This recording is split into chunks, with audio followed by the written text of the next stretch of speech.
My name is Durlabh Pun. I'm from Western Nepal. And when I was a student, somebody told me that don't be communist. If you be communist, you must stay on the line for food. And at that time, I only saw the line of foods in feasts and festivals. And at that time, when we get in line, we get more, delicious foods. So I thought it is good to stay in line to eat foods. So I became communist. It's in my childhood. But when I see that the real communist is Maoist, then I became Maoist. Yeah, communism. In a small word, I was inspired from its slogan of socialism and communism. We say, according to the slogan, it says that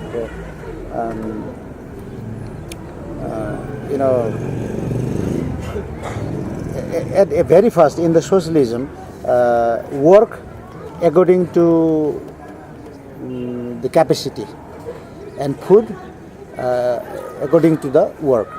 And in the communism, work according to capacity and food according to the need. And it inspired me. It is the real kind of equality in the society, and the society will be equal only if the oppressed class, only if the proletarian will lead that whole revolution. And this is the kernel word of the socialism and communism. It inspired me, so I became communist. I read about martyrs in the history books in schools, and I thought that in the 1950, around 1950, there were a lot of martyrs which we read in the books, and I thought this is the old time. Now no one can be such kind of martyrs because it is newer time. But I heard about the martyrs who easily sacrificed, smiling. We say smiling sacrifice for the people and people in the People's War.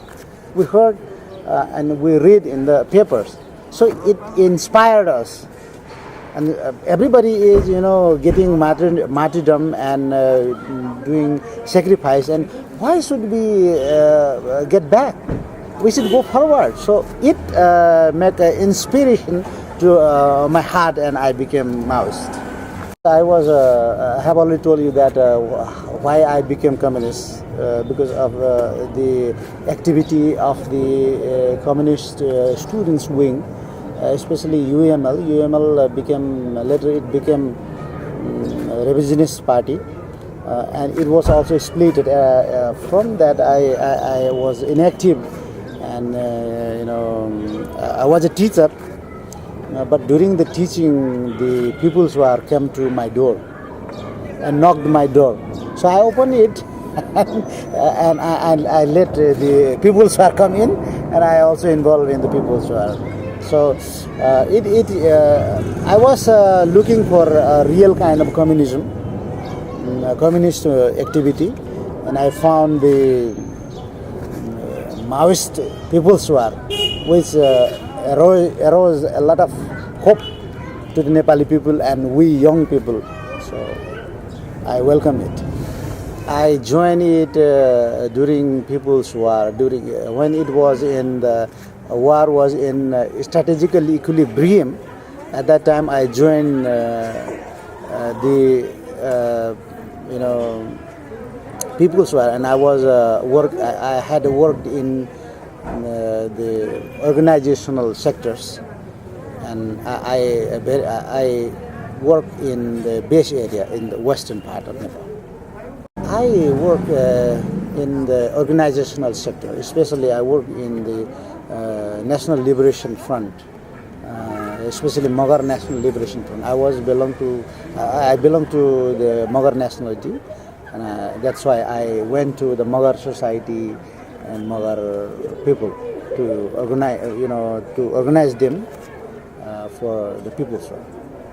Once the party applied a policy of unified command, and during that time I joined the PLA also, and I worked for 1 or 2 months.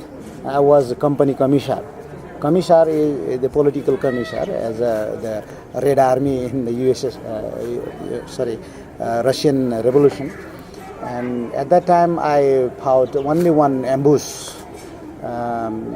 In my experience, the enemy didn't saw me, never they saw me in the war, but I saw them and I attacked them. I was in a very remote area of the western part of Nepal, and there was, according to the Hindu religion, there is a caste system. And according to the caste system, the Dalit people are very, fourth level of the people are called Dalit, and they have a lot of,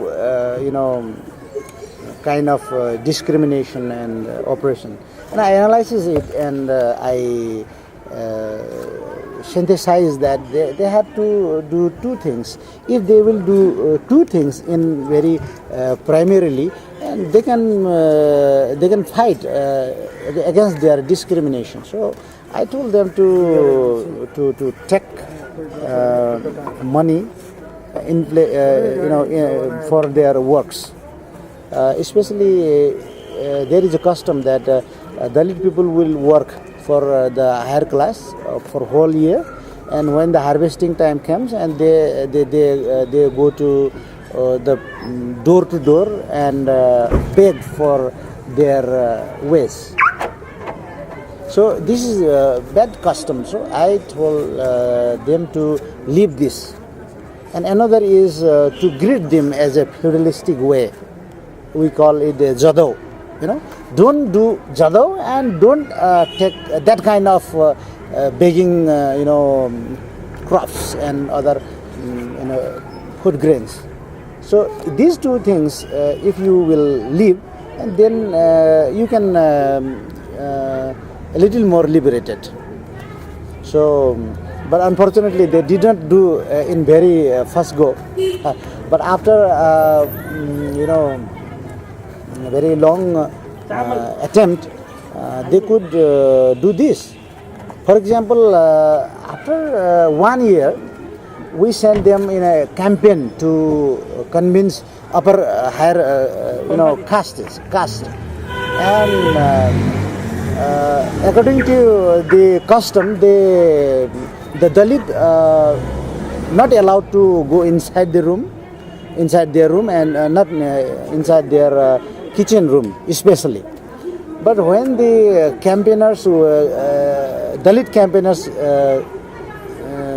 went there to the upper class houses with the flag of Communist Party, and they welcomed them, and they took all of the Dalits to their kitchen and give them to drink milk, because giving milk to the Dalits is strongly prohibited according to the custom.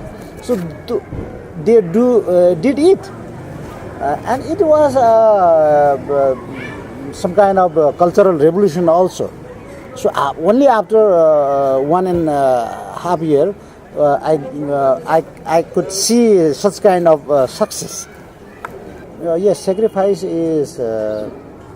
At that time, I thought the sacrifice is inevitable. When I was going underground, it was also sacrifice. And in front of this, to getting arrested and being killed is the same process. So I thought it is an inevitable process for communist revolutionaries to go underground, to be arrested, to be killed, or to kill others. It's necessary things. and I thought it is a general, rule, common sense.